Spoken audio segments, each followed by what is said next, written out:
What's up? It is week 5 for your DraftKings lineups. We are here tonight. We got a great guest to break down week 5. We got your top plays, we got values, we got the stacks. Of course, we got our sit calls of the week as well.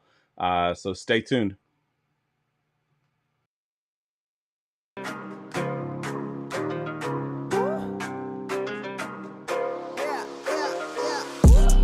Going for 2, kickers are extra, I give them the boot. Ooh, going for 2, sit back, relax while I grab me a brew. Ooh, now I'm reclining while putting my time and I'm ready to go.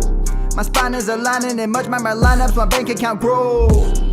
I am so rich, but knowledge is all that I'm leaving it with. Ooh, listen to this, multiple options, how far can I get? Ooh, DFS Dynasty redraft tonight, I'm not finishing last. I'm finishing past any and all, I am looking to last. What else? This spot is popping and I am so locked in and only opening the door when it is opportunity knocking. And all of these spots keep on talking and talking. So what are we talking? What kind of alignment? And running it deep, even players forgotten or came from the bottom or hitting that top end. And this spot is popping, yeah, this spot is popping. And woo! This is the armchair, yeah. Put up your arms, yeah. Sound the alarm, yeah, yeah, yeah. Woo! What is up? It is episode 396. We are 4 away from hitting episode 400. It is week 5 in the NFL, and we are here tonight to talk some DFS. Of course, we are part of the Going4 2 Live Podcast Network. You can find us here every Friday night at 10:30 p.m. Eastern Standard Time. We're on Facebook Live, Twitch, YouTube, GoingFor2.com, and all major podcast networks. I'm here with my co-hosts, as always, Mr. Tim. What's up, Tim? Oh, man, I'm coming off a great week 4. Excited going into week 5. Now that we are officially in October, I do want to give a shout out to the Crucial Catch campaign for all those, out there, with loved ones who we've lost to cancer. So yeah, good stuff. I've been looking at the new ones for this year. They got the plaid. Yeah. Thinking about getting one. So yeah, that's good stuff, man. Gerson, what's up, man? What's up? No, man, week 4. Finally, we can actually rely on some data, right? Now we can actually believe what we see out in the field and, that.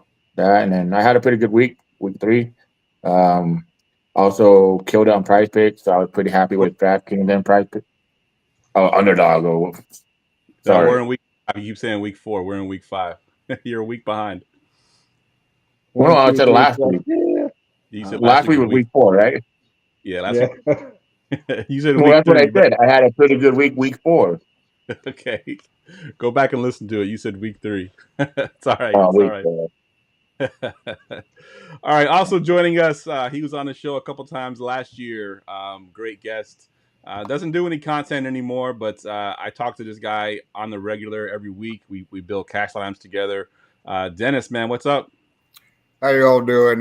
Unlike the rest of y'all, I had a pretty crappy week 4. It was my first losing week of the season. Fortunately, I was traveling the great state of Virginia and played about half of my normal volume. So that was good. Yeah. Yeah. At least I had that baked in. So try to get back on track week 5. Absolutely. Get back to your regular routine. I know we tried to link up while you were here in Virginia. Unfortunately, just couldn't make it work. But maybe next time you're out here, we'll find a way to. I was all over the state. Yeah. All right. Let's go ahead and get into the rewind. The weekly rewind. Rewind. All right, Tim, why don't you kick us off here? Yeah, so a big reason I had a good week 4 was because of Justin Fields. We talked about him on the show. I said I became the Steelers tout of the show last week, and it worked out big time for me. He was in my highest lineup. I scored, I think, 196 points, which is well enough for a pretty top, 5% GPP finish. And I absolutely crushed it in cash games. So it was a great week for me. And like I said, hoping to keep it rolling in week 5. The one bad for me was Aaron Jones, man, my lock of the week. Gerson mentioned picks. My underdog card last week failed because I told you guys, lock it in. Aaron Jones will get a touchdown. Ruined my slip because he did not. So that was definitely, it got me in DFS and on the picks. And underdog. Yeah, that sucks. What about you, G? What did you have for your one good, one bad last week? That's brutal on the Aaron Jones thing. My Did you one see, good by was the way, I Brian. know Geoff did. I lost my prop last night by half a yard. It was really rough, man. The last Hey, couple of weeks, Ice Big or Underdog has been tough on me. hey, Sorry, go man, ahead. I've been there. I just hit on my 1200 like lineup one for like flip, and I realized like how many of those could be like 3 for 4 or just like that, like you guys, you know. Um, no, my one good was Brian Robinson. I like Brian Robinson a lot last week. It's just the workload he was gonna get. I couldn't the price he had and everything, and he looked good. Like if you watch him play, he looked like a top 12 running back in the league. Like he Least, yep. runs very well. My one bad was definitely well.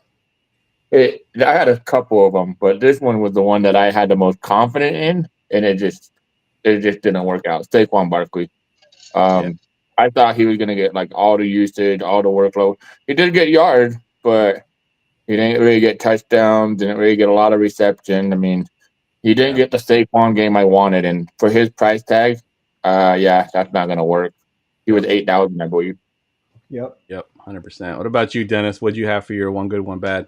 My one good was the Texans Jacksonville stack. I had Stroud, Collins, and Thomas. They got me almost 75 points. That was the one GPP lineup that I actually cashed. My bad was a totally self-inflicted wound, which was Kyler Murray.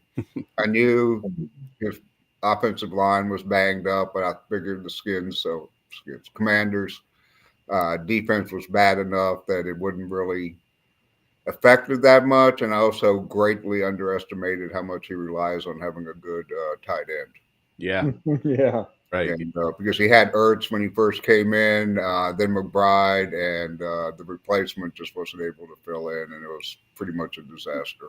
Yeah. He was very Plus, popular. he was my cash game quarterback, so that was That'll kill you for yeah. sure.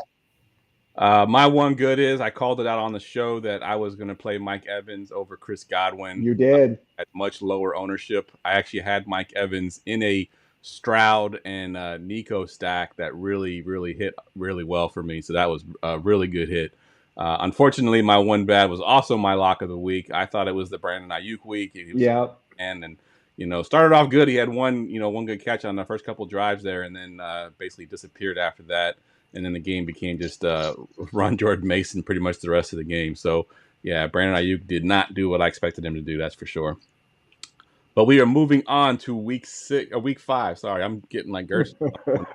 Gerson's behind, and I'm going Oh, ahead. you make fun of me, huh?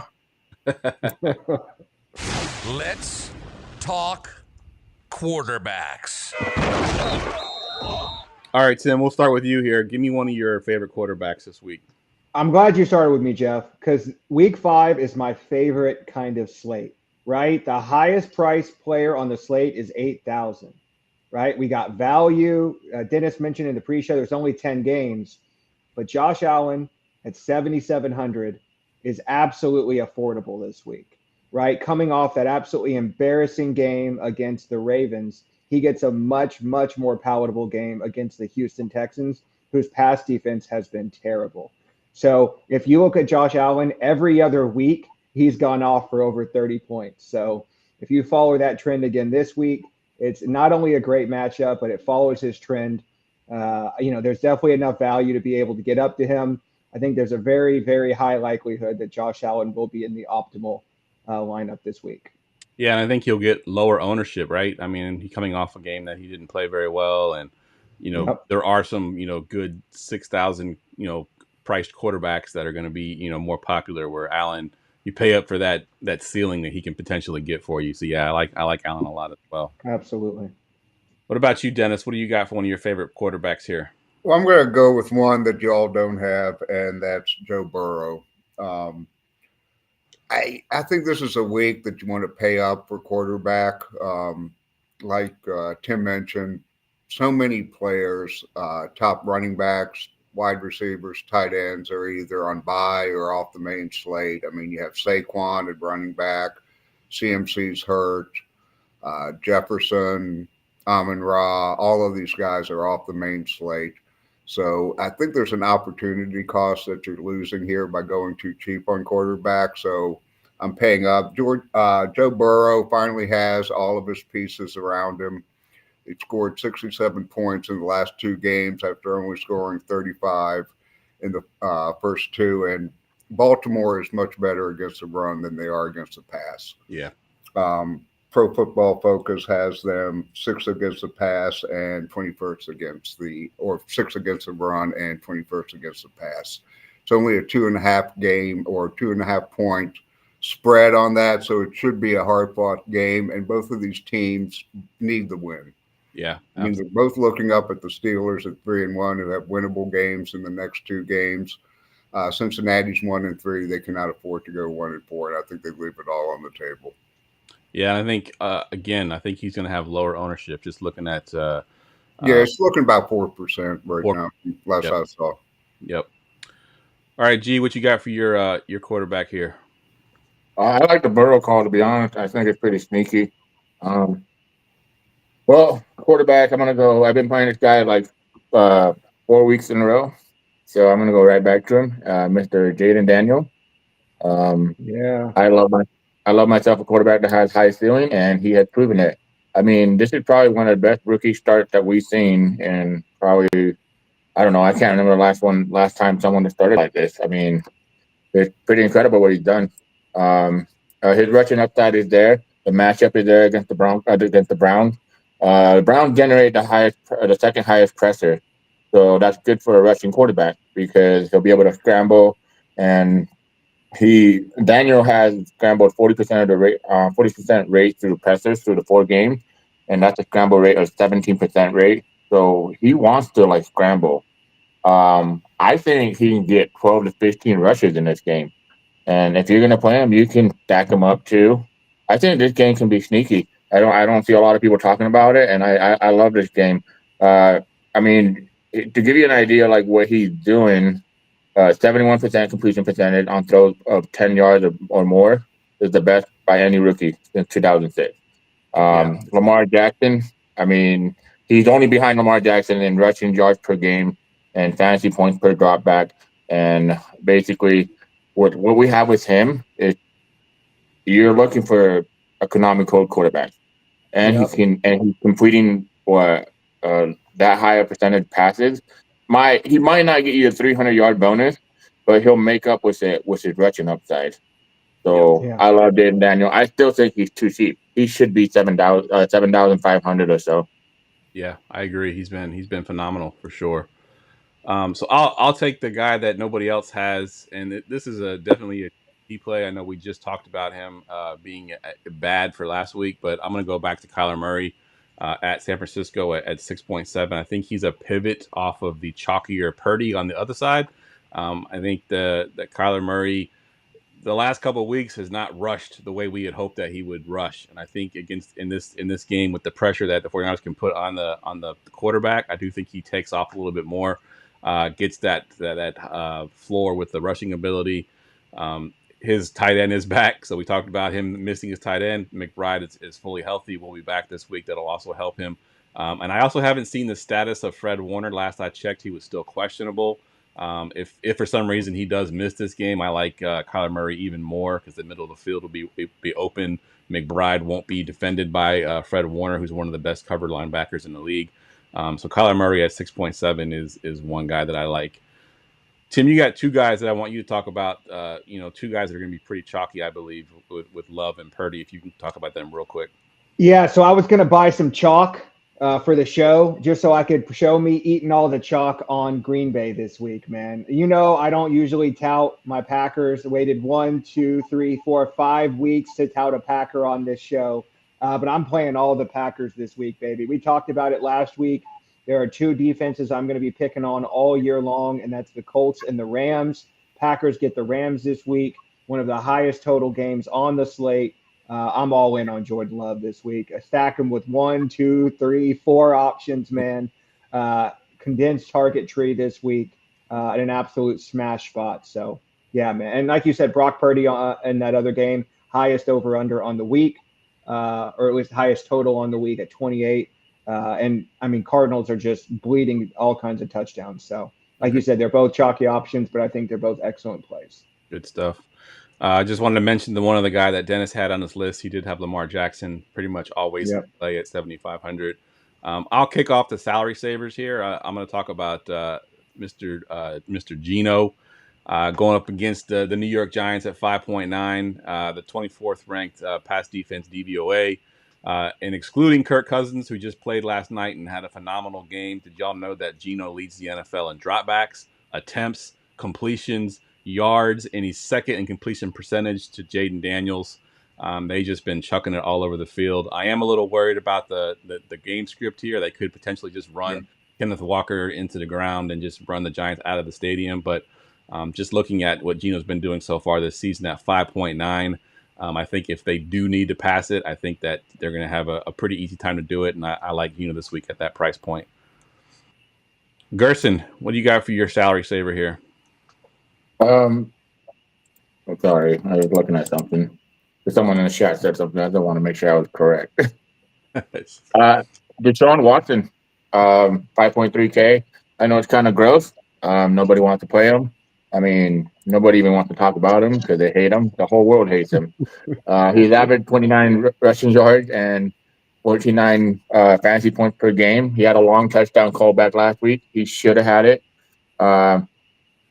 He's facing the Commanders. We're going back to that game. We have the second worst pressure rate and a bottom 4 defense. So, I mean, if you're not going to pressure him, he's going to be able to get the ball out. I mean, while people might hate him, you know, the guy, if he has time, he can make the passes. We saw with Amari Cooper. Amari Cooper should have had 2 touchdowns. But I think this game can be kind of like it's not going to be sneak. I don't see a lot of ownership on it as much as I thought it would be. So if I can get Deshaun Watson and run it back with McLaurin and get save some salary, especially with a lot of stud plays, you know, at wide receiver, then I'm going to target this game. But again, this is GPP. You don't really want to be playing Deshaun Watson in cash. Definitely ever. Not. Yeah. Ever's a good word. I think Njoku might also be back this week, so it gives them and Njoku. So, Tim, you got a couple guys there in the salary saver range. Yeah, one I'm just going to touch on real quick, and it looks like Anthony Richardson is going to play, but if for whatever reason he doesn't and Joe Flacco starts, I really like Joe Flacco this week. He's the only quarterback I really like paying down for. But if you give me a shot, I'm going to say Trevor Lawrence has a bounce back week. I talked about it earlier. Colts defense has been absolutely horrendous. Everybody has had a good week against the Colts, and I think it's time for Trevor Lawrence. Speaking of a guy getting his tight end back, I do think Evan Ingram plays in this game, so it's an opportunity for Trevor Lawrence to take advantage of one of the worst defenses in the NFL at only 5,700. Go ahead, G. Can I give a shout out to Joe Flacco? That guy's so cool. Like the fact that he's like, the fact he's like, yeah, I don't know about that. I'm only like 8 days older than his mom. I'm like laughing so hard, dude. He had that locked and loaded. Like, you know, it's been living rent free in his brain that he was 8 days older than Anthony Richardson's mom. What the crazy thing is that if you watch the NFL draft, his brother had the deepest voice you ever seen on I think he's like 12 or 13 years old. And you're like, what is it, the grown man? That's one thing about Flacco. He's been taking all the first team reps. He has. I did see that. Yeah. So I think there's a better than average chance he actually plays. Yeah. There you go. Yep. All right. I hope so. Yeah. Did somebody say tight ends? All right. The tight ends, man, they've been brutal this year. Haven't they been? They've just been absolutely brutal this year. So brutal, in fact, that Tim doesn't have. Tim has none. I have 0 top-tier tight ends this week. None. It is empty. Fading them all. Dennis, we'll go to you first because you got one guy there. Talk about him a little bit. Yeah, McBride, who I talked about earlier, Trey McBride, talked about Kyler Murray missing him. And you made a good point earlier about Fred Warner. Looking to come in about 25% on McBride. If Warner is active, I'm probably going to drop that down. And, of course, we're not going to know until the late slate of games, but I'll probably pivot to Green Bay's tight end. But I'll have an escape hatch there. Yeah. I'll probably drop it down a little bit below. But the thing about McBride, he has 21 targets in 3 games. The Arizona offensive line is still kind of banged up, as you mentioned before.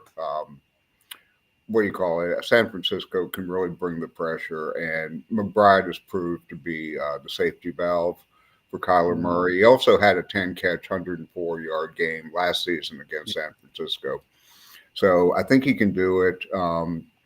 My general, other than him and that 25%, I'm paying way down at tight end because, like you all have said, it's just been brutal this year. So I'm kind of minimizing my risk exposure, but I'm willing to take a chance on McBride in that game.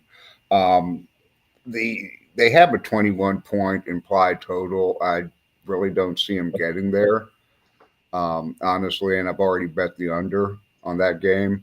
Yeah. But if they are going to get there, McBride's going to have a pretty good game to help him get there. Agreed.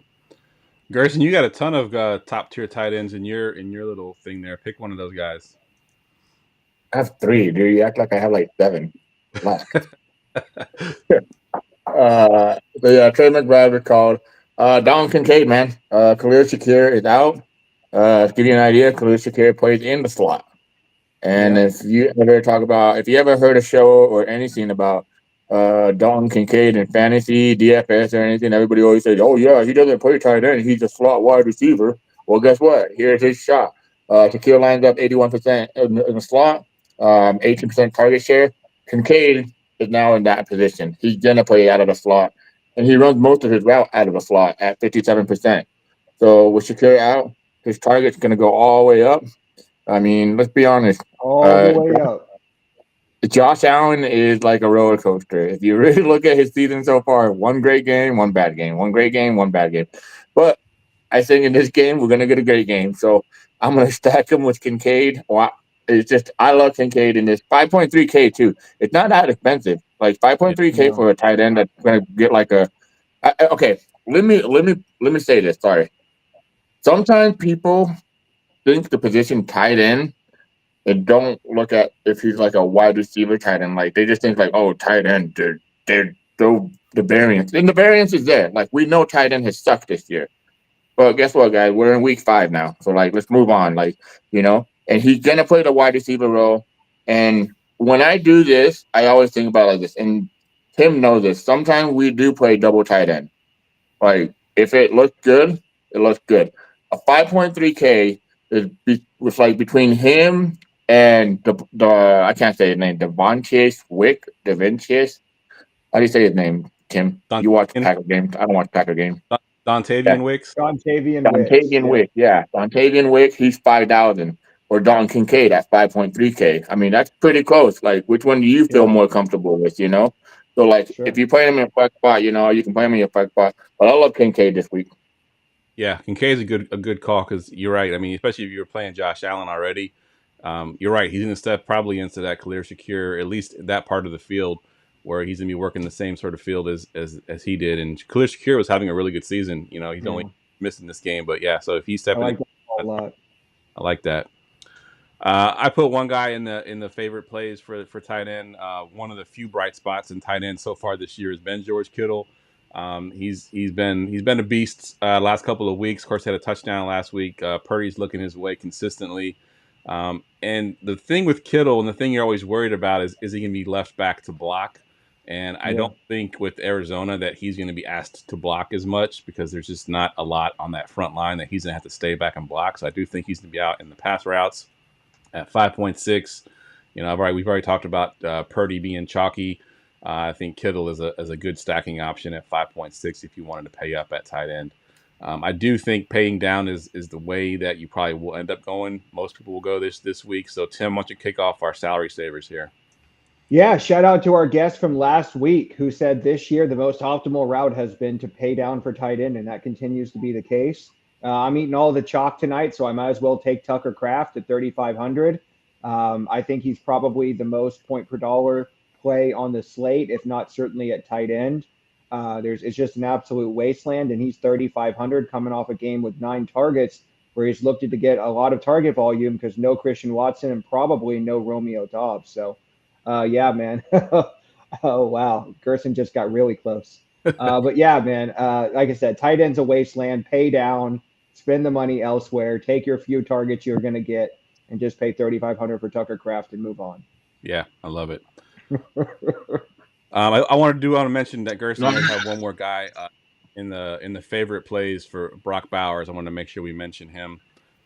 Dennis, talk about Zach Ertz, because I'm curious to your thoughts on him. Yeah, Zach Ertz. Zach Ertz is averaging 4 targets a game. He's actually about 19% of the Washington Commanders' air yards, which for a tight end is pretty considerable.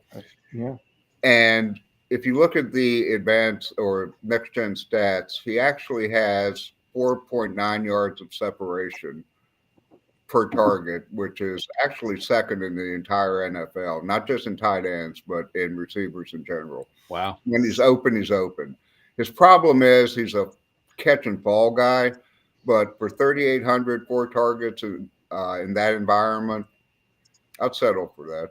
Yeah, love it. Good call.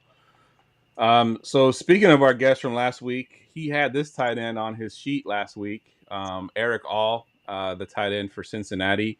If you look at his stat sheet, he's had 4 targets and 4 catches in 3 straight weeks. Not a ton of yards. The real key, though, is that he finally overtook Mike Gesicki in snaps. He actually played 60% of the snaps last week, so he is getting a larger share of the pie. At 2.7 going against Baltimore, I think that Eric All is a decent option here if you're paying down really far. And then there's one more option, Tim, that you got on your sheet there.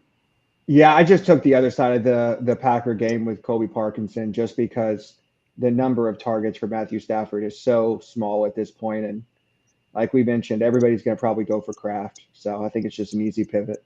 Yeah, I love it. All right, let's get to our running backs. It's time for running backs. Running backs. All right, I'm gonna let Gerson take the guy that we all have in common, and he's the one that sent me this drop. So let me hit this.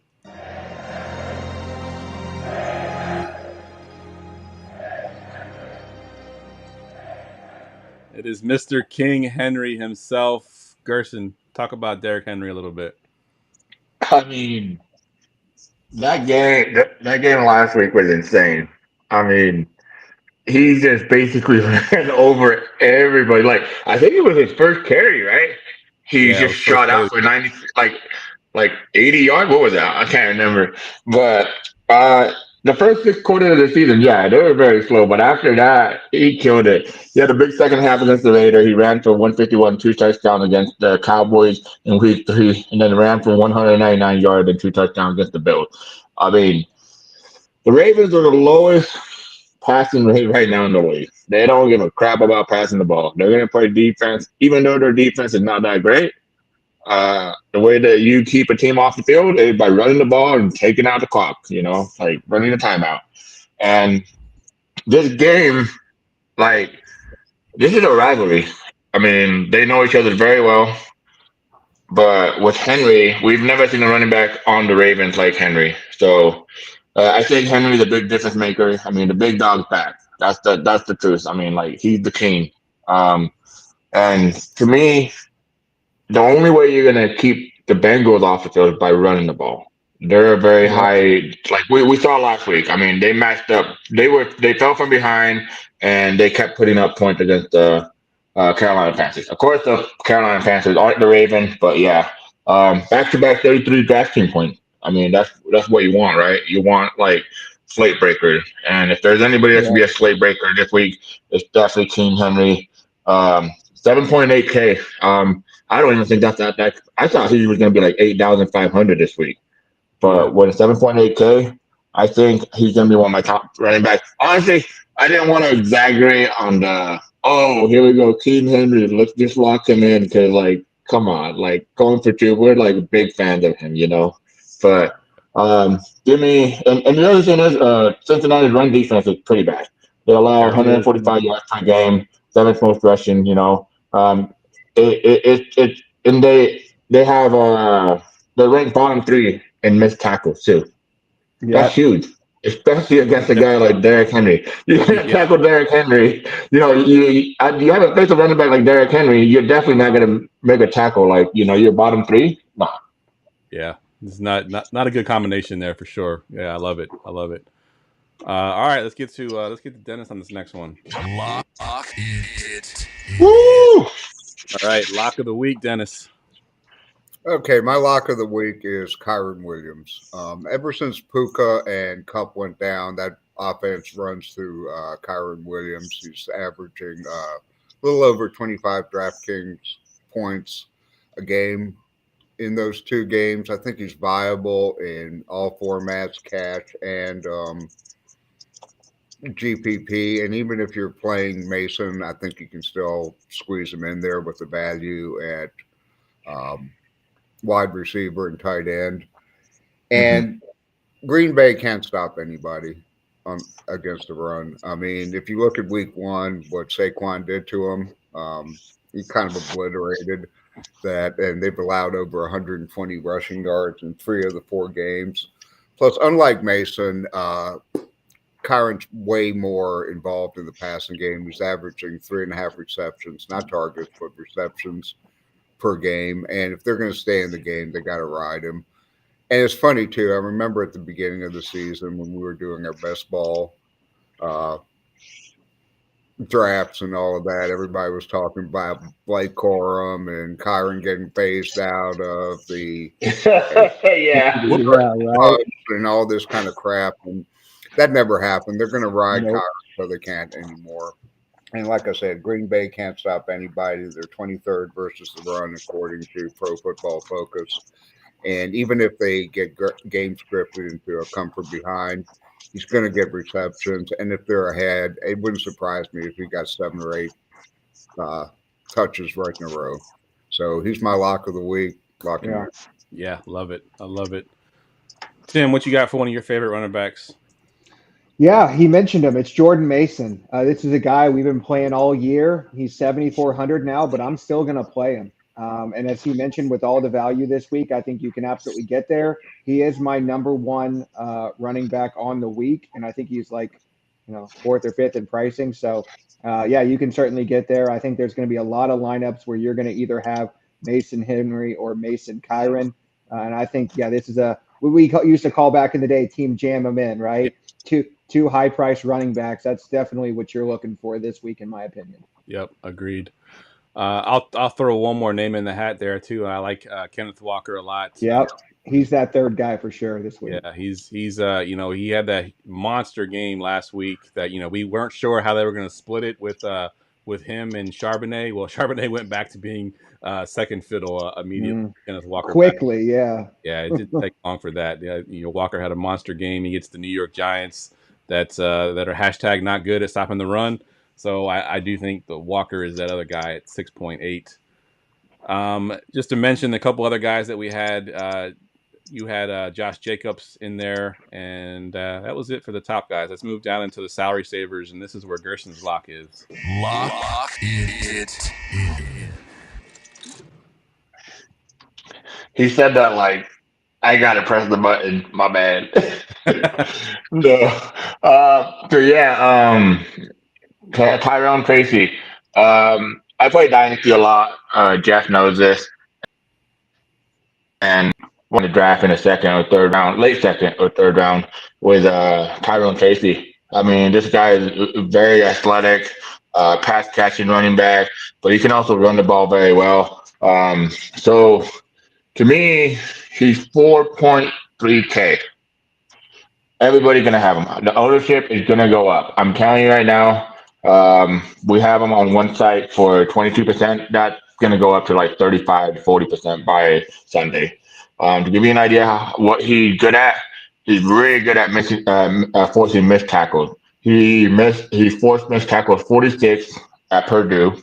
Elusive rating on PFF of 133.80. That's what running back with 50 carries. But he was 1st in yards after contact per attempt and 10th in breakaway rate.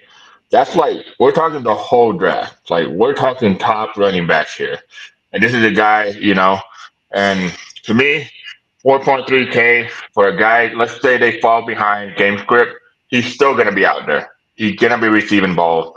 And I know that preseason doesn't matter, but in Geoff's heart, it's his favorite part of the season. You know. But in the carries that he got on film, he looked great. I'm a big Tyrone Tracy fan, and that's the reason I wouldn't make someone the lock of the week like a rookie like this guy if I didn't like believe in him. And I'm gonna die on this hill, and I'm going for it, man. Like he allows me to open up so much money at running back at other position, and running back. What I hate is like back in them days in DraftKings, it used to be lower than 4,000. Now it's like that's it, 4,000. And so if you can get an advantage there, it can open up your roster building everywhere else. Yeah, I like it. Yeah, can we actually piggyback off that real quick, if you don't mind, Geoff? Because what Gerson said there is key point. In previous seasons, whenever a running back would get ruled out, we would always play their backup because they'd always be 4,000 or 4,200. And what DraftKings has done is they've gotten much better at pricing guys up, including one guy, Trey Sermon, right? Jonathan Taylor looks like he's not going to play this week. So just like we have our lock of the week, I have my fade of the week. Fade of the week is Trey Sermon. Do not play Trey Sermon. He's going to give you like maybe 11 DraftKings points at 5,700. Shout out to Brian in the chat. Brian gets on here every week and tells us, don't play these dumbass cheap running backs that don't get any pass volume like Najee Harris last week. And I was dumb and I fell for Najee Harris anyway. And Brian said this week's Najee Harris is Trey Sermon. So we have Jordan Mason, King Henry, Kyron Williams, Kenneth Walker, and Tyrone Tracy. I'm just putting a big X over Trey Sermon. Yeah. It was funny. And the other thing is, go ahead, G. The other thing is, if Anthony Richardson start, that even lowers his ceiling. 100%. Big time. Yep. So he's not going to get the rushing upside like. Yep. Agreed. It's funny because I'm in chats with all these guys, and I jumped in the chat and I said, after I saw the news that Jonathan Taylor was going to be out, I'm like, oh man, I guess we're all playing Trey Sermon this week. And then they were like, no, he's like 5,700. I'm like, what? I thought he was like 4,300. That's way too expensive. Nope. I am not touching Trey Sermon for that price. No, thank you. No, thank you. DraftKings basically said, I dare you to play Trey Sermon. Yep, that's exactly. All right, so one of my guys for the salary savers is Antonio Gibson versus Miami at 5.1. We've gotten the official word now. When I wrote this first down, I wasn't sure it was going to happen, but the official word now is that Ramondre Stevenson has officially been benched for fumbling, which is ironic because if you're a Commanders fan, or I live in the Commanders area, Antonio Gibson's a fumbler too, right? He's a fumbler, That's why he fell out of favor with the Commanders. So when you're being replaced from Ramondre Stevenson for fumbling by someone that's known for fumbling, that's not good. Ramondre has fumbled once in every game so far this season. What's his price? He's 5.1 right now. 100, yeah. Miami. Oh wow. Okay. Yeah. Pretty decent price there for a guy that also catches passes as well. So I like Antonio Gibson as a pivot off some of the more chalkier plays down here.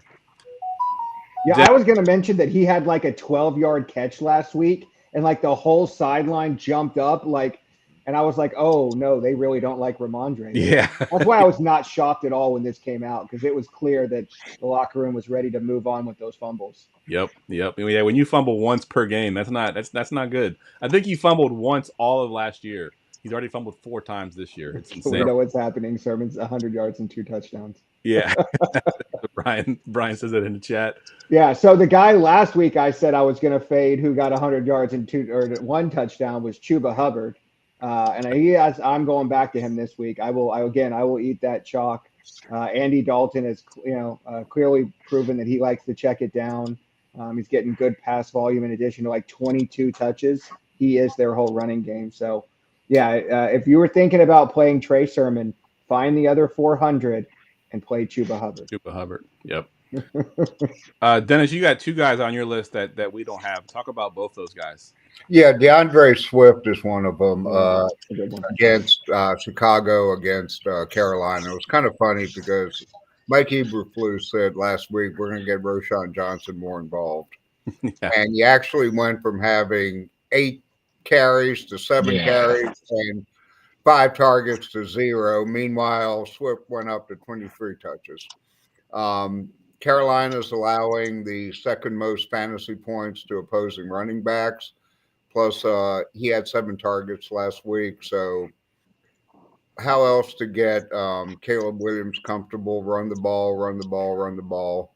The offensive line for Chicago is not good. I'll never figure out why they drafted Rome Odunze and with the 8th pick, and then used a lot of money to sign broken down Keenan Allen, and didn't even try to upgrade that offensive line. But I think if they're going to make him comfortable, they're going to have to establish the run. It's a great team to establish the run against. And he's basically $100 more than Trey Sermon. Yeah. He's actually a real NFL running back. The other guy I have is Jerome Ford for Cleveland. Washington isn't quite as bad against the run as they are against the pass, but they're still bad. The offensive line, they're getting some of their linemen back. They got their center back, both their tackles. Jack Conklin hasn't played at all this year. He's questionable. He might make an appearance. Their right tackle is also questionable. If they get those guys back, running forward is a great way to keep Jaden Daniels off the field. And he's also getting his targets as well. Yep. He started off the season in a timeshare. He's more of the lead back now. He's also gotten 7 targets. So he's a great dump off because Watson is feeling pressure per drop back more than any other quarterback in the NFL. Yeah. So those are my 2 salary savers. And he is the same price as Trey Sermon, 57. Yeah. I had one more guy to throw on the list, and I liked him better earlier in the week when I thought Brian Robinson was going to not play. Looks like Brian Robinson might actually clear and play this week, but I had Austin Eckler at 5.6. If for some reason Brian Robinson does end up getting ruled out, I like this play a lot. If Brian Robinson plays, I still like it, not quite as much as I did if he was out, but Eckler would be my other running back in the salary saver range there. All right, let's get to the receivers. And now, wide receivers. All right, let's see. Gerson, why don't you kick us off this time? What you got for one of your favorite plays here at receiver? Sorry, I was answering from when you get read it. I'm just gonna go straight to it. Jaden Reed, man. I'm gonna go straight to it. Jaden Reed is probably the next breakout wide receiver that nobody really expects to be top 10. I honestly think this guy is so talented. He's elusive. He can run the ball. He can pass. He catch. Well, obviously he can catch the freaking football. But he's just so elusive. Jordan Love. I mean, the way he plays him, and he targets him in the 2 games that they target him. Basically, the top 10 wide receiver. And in this game environment, he's gonna get a lot of usage. And I'm telling you right now, if you go look at his pick'em, dude, fantasy points, yard, over. He's gonna have a big game in this game. 6.5K on DraftKings. He's gonna get peppered with target. Christian Watson's out. Romeo Dub is doubtful, right? I think he's doubtful, questionable, something like that. This target tree is going to be very condensed. And if they're going to win this game, while I love Josh Jacob, I mean, he's my homie. I'm a Raiders fan, by the way, in case nobody knew. But it's going to be very condensed, and they're going to pass the ball. And I'm hoping that Matthew Stafford can keep the game at least relatively, competitive, But Jaden Reed, 6.5K. We've seen what he can do. I'm gonna go with this guy over and over and over until he gets over 7,000, 7,500. I think he's a bona fide superstar for wide receiver, and we're just seeing it. Tim right now, he's gonna be like, oh man, I don't know, I love Jordan Nelson, Devontae Adams. Well, this is your boy right here. You better cheer for him, man. Yeah, I love it. Yeah, good call. Dennis, what do you got for one of your favorite plays here? I'm going to go all the way to the top with Jamar Chase. There you go. Everything I talked about, Burrow applies to Chase. Baltimore is much better against the run than they are against the pass.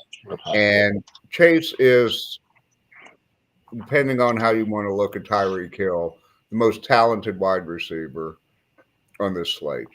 And he's 8K and he's very affordable with all the value and mid-tier wide receivers we have. And I think he stacks perfectly. If you want to do a skinny stack with Lamar Jackson, if you want to do a full game stack with Burrow, him, and King Henry bringing it back, and they're going to have to lean on him. They've been kind of spreading the ball around. He had a good game against Washington. I think he's finally over the little temper tantrum he was having at the beginning of the season over not getting a contract. And I kind of don't blame him because the Bengals are the cheapest organization in the NFL outside of the Raiders. Yeah. And he deserves it. And they're going to pay him next year, so I don't know what they were waiting for. But I think they have to get him involved if they're going to win this game. And like I said before when I was talking about Joe Burrow, they need to win this game. And if they're going to do it, they're going to have to pepper him with targets. He has been getting targets, and he has scored 32.8 and 17.5 DK points in the last two. So he's starting to come on. Yep. And they're going to need to rely on him. He likes playing. I just looked up his splits over the last couple of years, and he likes playing the Ravens. His splits are pretty good versus the Ravens. All right, Tim, what you got for one of your favorite plays here? Yeah, you guys know I love a good revenge narrative. And in the bet, I just wanted Gerson to roll his eyes. I just did it for that. No, but really, I actually love Stephon Diggs this week. Not only is he getting to play against his old team, but the Buffalo Bills are actually really good outside at corner, where their weak is in the slot. And this year, Stephon Diggs has mostly lined up in the slot. Taron Johnson is their slot corner. Dude has not been good. He's actually been hurt, which is even more of an advantage. I think Stroud is going to funnel a lot of targets to Stephon Diggs this week. I think Nico is the chalk, and for good reason. So give me the narrative plus the matchup. Save $900 and give me Stephon Diggs at 6,800. I love it. And run it back with Kincaid. Yes. Yep, I love that call. All right, I'll go next here. I got so we talked about Dynasty, and me and Gerson played Dynasty. There's a guy that I liked. He was my fourth receiver after the big three, after Marvin Harrison, Malik Neighbors, and Rome Odunze. I had Brian Thomas Jr. on my next list there, and he has played very well. Ballin'. One of the few bright spots for Jacksonville.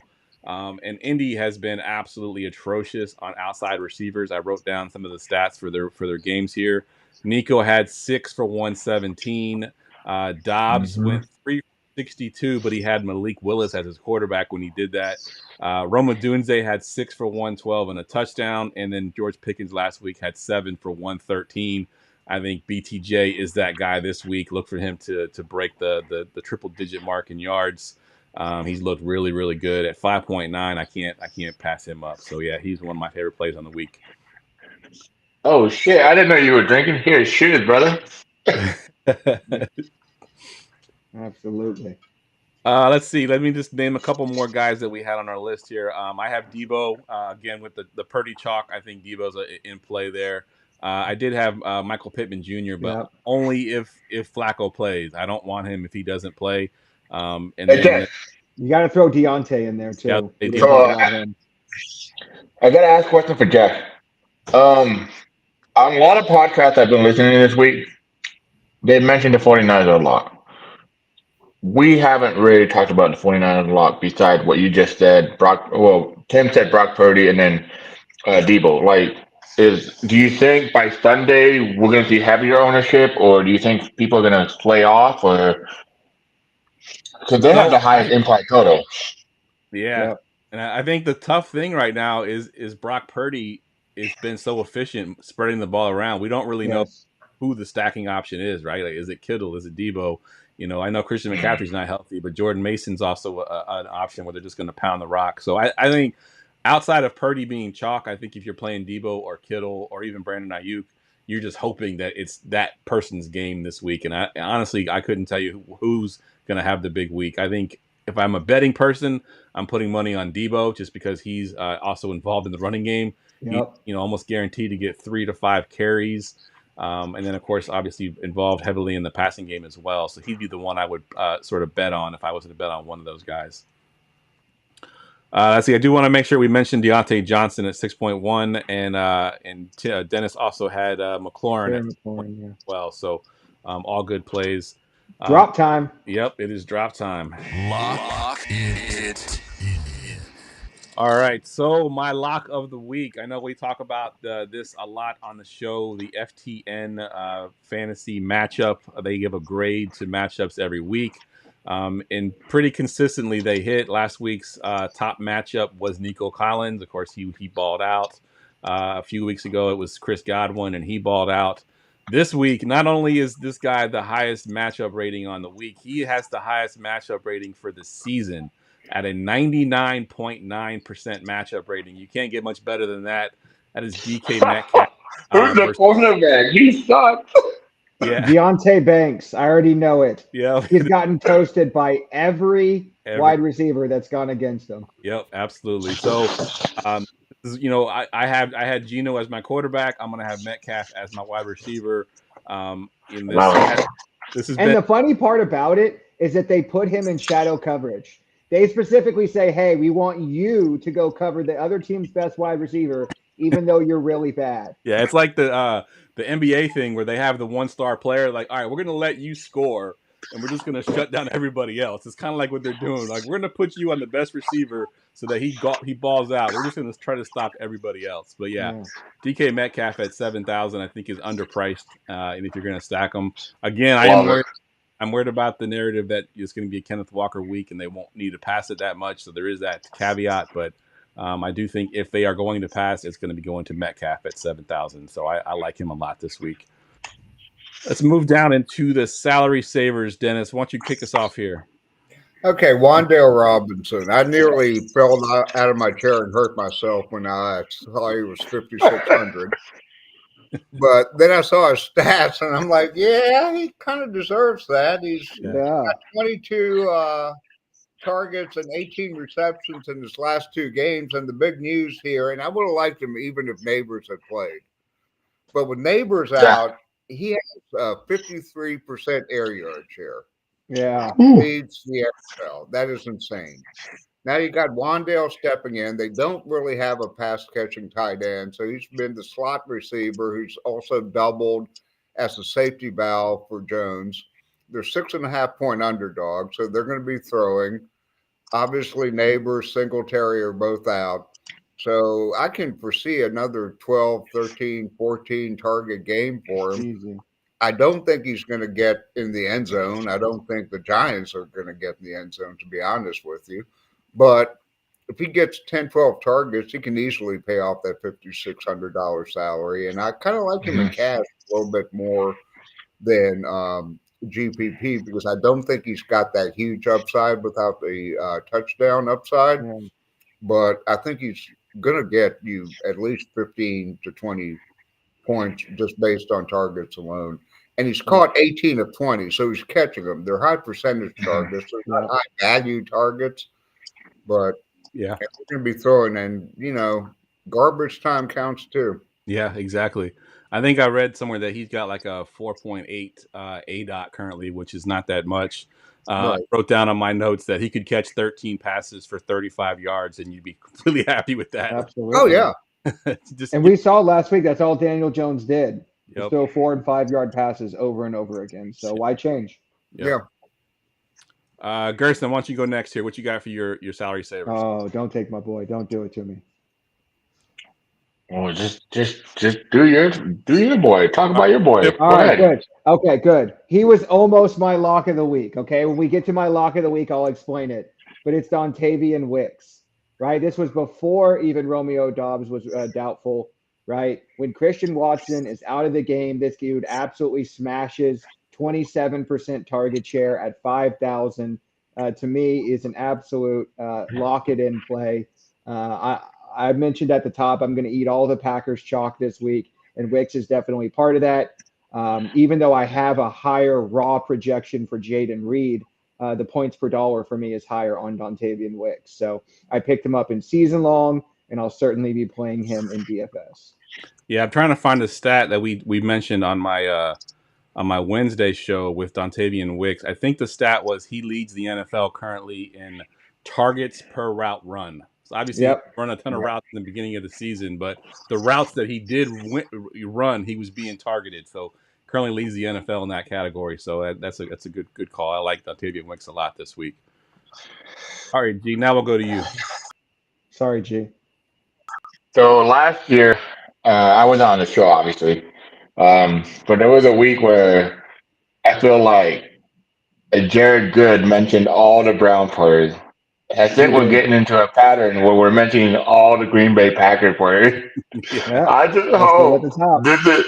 I hope this is not that week that happened like this. And all the Brown Yeah. players that week, they crap the best. Hey, don't put that So, out there, G. We're not doing that. No, this is don't worry. Party with the Packers week. You know what it is, Tim? I'll play the baby Jesus. Baby Jesus always comes through. But we're going back to that game, guys. We're going back to the other side. We're going to Jordan Whittington. Yes. All right.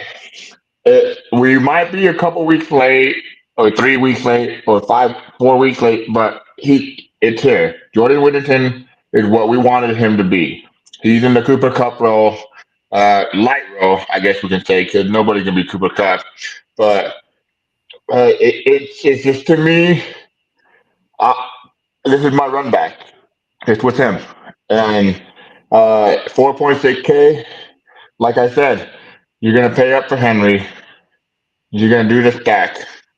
And then with Tim's defense, I mean, you're money. I just gave you almost a whole roster. Trust me. Yep. Trust That's me. it. Like That's all you're asking. it looks sexy. But Jordan Whittington, a lot of people don't know him. This guy was a preseason darling. Again, Jeff's favorite time of the season. He's a good guy. He's a good player, but like they're gonna have to keep up, right? If the Green Bay Packers are ahead, Matthew Stafford is gonna have to swing it. And who's the best time? Who's the best player? Like I swear, Matthew Stafford is the king of playing with the king of playing with garbage player.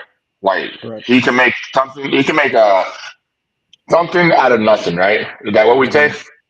Yep. And Jordan Whittington definitely there. 4.6K. Sorry, Jordan Whittington. I'm going to call you garbage, dude, but you're good. All right, so let me give you the last two guys I had on my list. I had Trey Tucker, who we had last week on the show, did really well last week. This week's matchup is really tough. He's going up against Denver Yeah. matchup, but at 4.1 and no Devontae Adams, I think he can still get the volume to get there at that price point. And I also threw my boy Keon Coleman in there. I don't think I've mentioned him yet this year. He's my dynasty heart. I loved him in dynasty. Khalil Shakir out. The targets have to go somewhere. Keon Coleman would have had a bigger game last week, but he did have a key drop down the sideline. If he had caught that pass at 4.7, he's also in play for me as well. I like All right, that. let's move down into the defenses now. Defense, defense, defense, defense. And since we always go to Tim first on the defense, I'm going to go ahead and give him the double drop. Lock it in. So I think I've advised playing this defense every week this year. And when I first opened up the DraftKings slate this week, I was shocked that they were not one of the top expensive defenses. They're my number one defense on the week, and they're eighth in pricing. It's the Denver Broncos. This is an absolute smash spot. Gerson, sorry, but the Raiders are absolute trash right now. Devontae Adams is already 1 foot out the door. And they're rolling out Trey Tucker and Brock Bowers, and yeah, I don't see them doing anything about this Denver Broncos team. So yeah, it is an absolute lock. I think last year we had a similar play with the Bills where I called it out and they scored like 25 DraftKings points. Don't think about it. Don't try and cheap out. Find the 2,900 for the Broncos and just fill out the rest of your lineup from there. Yep, I'm with you 100%. That is definitely the play this week is the Broncos. Dennis, what do you got for your defense? I'm going to be on Denver for about 50% of my lineups. I agree completely. They're giving up. Raiders are giving up a bunch of sacks. Denver's getting a bunch of sacks. But if you want to move from there, Seattle We already Yeah, talked yeah. about all the pieces, and they're only 3,500. I mean, you're Yeah. going to have to move up a little bit, but they might just destroy New York Giants' souls without Neighbors, without Singletary. And they got embarrassed by the Lions yeah, on Monday Night Football, that defense. And when a good team gets embarrassed, they tend to show up the next week. And I think that Seattle defense is good. They're not great, but they are good. So they're my next defense. I'll probably have about 25 to 30% ownership with them. Yeah, I agree. Yeah. I think those are the two main defenses. I think everybody's going to pretty much be Yeah. sort of floating I towards. mean, the other thing is about that Seattle defense. I was wondering. I was like, man, I felt like I just watched this game, but it's because I bet on Prize Pick and Underdog and whatever Geoff gets sponsored by. Last year, and Daniel Jones was in the same situation basically because he didn't have Malik Neighbor. He didn't. Well, he didn't have Tyrone Tracy, my boy. But and he threw two interceptions. They only scored 3 points, and their offensive line did improve a little bit this year. It has improved, but and their defense, But Malik Neighbor is a superstar, so right. 3,500 might look a little bit good against Daniel Jones. Yeah, agreed. I just mentioned the other two defenses that we had. New England at 2,900 is an option, of course, going up against some backup quarterback there in Miami. And then the Panthers at 2,400 if you want to pay all the way down. All right, let's get to our stacks. GoingFor2.com's weekly stack report. All right, Dennis, why don't you kick us off here? Give us your stack for the week. Okay, I have Jaden Daniels, McLaurin, and Amari Cooper. We've all talked about those players, so the only thing I will add is Cleveland plays man at the highest rate in the NFL. And when you're playing man against a running quarterback, you have to turn your back on him. Also, McLaurin gets a 35% target rate against man defenses. So that sets up perfectly. And people are saying, well, why would Cleveland play man against a running quarterback? They play man against Lamar Jackson. Everybody. So they're going to play man against him. And if you want to look at what man looked like against a good running quarterback, go back a few years when Kaepernick ran for like 1,000 yards against the Green Bay Packers. And I was going to say, don't even say that to me, man. I'm sure, Tim, you remember that. Vividly. It was over 200 they ran for. Yeah. I think that stack is the two Commanders players are going to be popular. I don't think Cooper's going to be popular, so that may differentiate that stack a little bit. Yeah. Gerson, what you got for your stack? Well, we're going back to that Green Bay game. I pray to God. I'm in Utah, so I pray to whatever God they believe in too. I don't care if they believe in Brigham Young or whoever leader they believe in. But please help me, Jesus, help me. But I'm going to the Green Bay Packers stack. I'm going Love, Reed, Wick, and Whittington. So that's my stack this week, and I feel like that stack has size for value. Yep, absolutely. I think it's hilarious that Tim talked about all those guys during the show, and then Gerson takes him for his. He takes his stack. I call it co-signing. Yeah. All right, Tim, what you got for your stack? Yeah, I'm going to mention the guy I started off the show with, Josh Allen, man. I think it's Josh Allen week. We talked about paying up for quarterback. Gerson's boy, I'm going to take his boy now, Dalton Kincaid, and running it back with the revenge of Stephon Diggs. Love it. Love it. Good stuff. All right, I will take the stack that I've talked about pretty much all night with Geno and Metcalf. Metcalf being my lock of the week. Geno probably being one of my more favorite quarterbacks in the pay down range. And then running it back with Wandell, which Dennis talked about, could have 13, 14 targets easy. So I'll take that as my stack of the week. And now it is time for the sick call. And now, the sick call of the week. All right, we talked about this pre-show. This is the time of year where sit calls get really, really hard to find. Guys that we want to play are gotten a little bit expensive, and the cheap guys that we think are going to be there, they end up being highly owned. So it's getting tough to find these sit calls. So Dennis, why don't you kick us off here with your sit call? Okay, this guy isn't really cheap, but he's going to be low owned. Tutu Atwell, 4.9K. Everybody's been talking about, myself included, Kyron Williams Whittingham. And I think he's got a higher ceiling than Whittingham if he gets loose. I think he's a better athlete, so that's going to be my sit call. Yeah, I like it. And actually, I looked up because I was trying to find a sit call, and he was on my list of potentials. He has, let's see, 1, 2, 3, 4, 5. He has the 9th best matchup on FTN, going up against someone named Keyshawn Nixon. So it's a good call there. He's got a matchup rating of 73, so it's a pretty good matchup for him as well. So I like to do as well. Let's go to you next, Tim.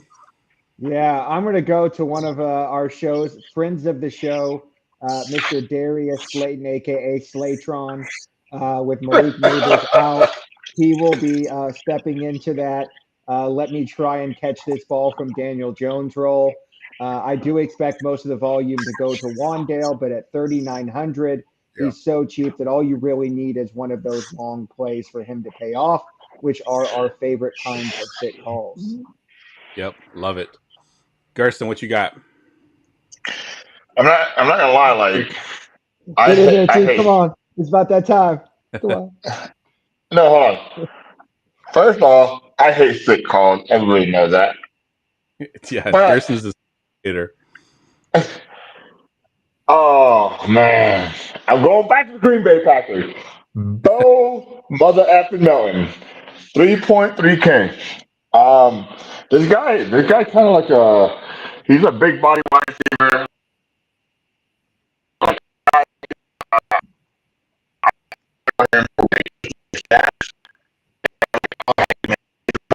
I had to turn that off. I don't know. Gerson's camera was a little bit. Robot Gerson. Gerson, we had to cut you off. We'll get you back in there. If for some reason your connection went bad, so I'll give my sit call. My sit call. We talked about this game quite a bit tonight, and I think Tim actually had this game as his stack. This receiver was supposed to be the number one receiver for this team, and injuries just kind of sidelined him. He was unable to really capture that role. Has since lost that role. But now with the injury to Khalil Shakir, it opens up a window of opportunity for Mr. Curtis Samuel at 4.2. Samuel, I think, could step into that Khalil Shakir role in the slot, and maybe he could, live up on some of that expectation that he had there when he first got here. So at 4.2, I like that. I like that play, the price for sure. And we have already mentioned that we've got Josh Allen, we got Kincaid, we got Diggs, lots of big names in this offense. Curtis Samuel could be sneaky. And he has also been known to carry the ball as well. A couple carries could potentially go his way. So at 4.2, I like him a lot. All right, Gerson, now that you're no longer a robot, why don't you talk about Bo Melton now? All right, back to Bo Melton. So, as a dynasty player like Geoff, you do stats. You stash players on your roster because you have like a larger amount of roster spots, like not like redraft. And Bo Melton was my guy. Like I like he's athletic, kind of bigger body wide receiver, and I always said, all right, one injury away from being a relevant player. Well, we're 2 injuries away from being a relevant player. Dobbs is hurt. Watson, Watson, man, that guy needs to get his stuff together. But I mean, Melon comes in there, maybe gets one touchdown. I don't care if he gets one touchdown in 30 yards. That's all I need. But 3.3K, I'm going back to that game. Tim, I swear, if the Green Bay Packers let me down this week, don't even say it. Don't say it. Don't put it out there. Don't put it out there, G. We're all positive vibes, G. Positive vibes. Don't worry, I got baby Jesus. He's gonna back us up.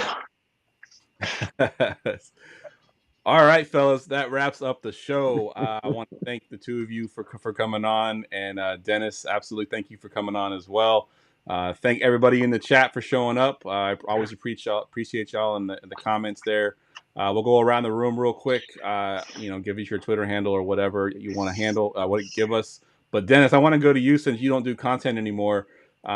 Give us like some words of wisdom. What is one thing that if you could tell a new DFS player, make sure you don't do this or make sure you do this. What is that one thing? If you believe in a player and nobody else does, play him. If everybody's telling you to play a play and you don't like it, don't play it. Take all of these shows, take all of the optimizers, take all of that as just a tool. There's no such thing as written in stone in this industry. Absolutely. So when you believe in something, play it. If you don't believe in a play, don't play it. Yep, absolutely. I've had plenty of times where I've been talked out of a player, and I'm regretting it. I'm like, I knew it. I knew it was going to happen, and you look much smarter when you make that play. So yeah, I like that. Good advice there. All right, Tim, what you got? Yeah, make it short. Find me on Twitter at Keto DFS or in the Roundtable group on Facebook. Good stuff. And G? Yeah, what Tim said, on the Facebook group or at Fantasy GDFS, and basically on the show every week, basically. Green Bay all day. All right. As always, guys, you can follow me on Twitter at JeoffLambert77. You can also find me on the Going for 2 Discord, which will be linked in the YouTube description. You can also find it at GoingFor2.com or in my Twitter bio. Free to join. We've got over 2,000 members there. We got 50 fantasy coaches. All of the Going for 2 writers are in there as well. So make sure you join the Discord and jump in and ask us some questions. All right, that is a wrap for the show. Everybody, good luck in week 5. We will see y'all week 6. For Dennis, for Tim, for Gerson, I'm Geoff. See ya.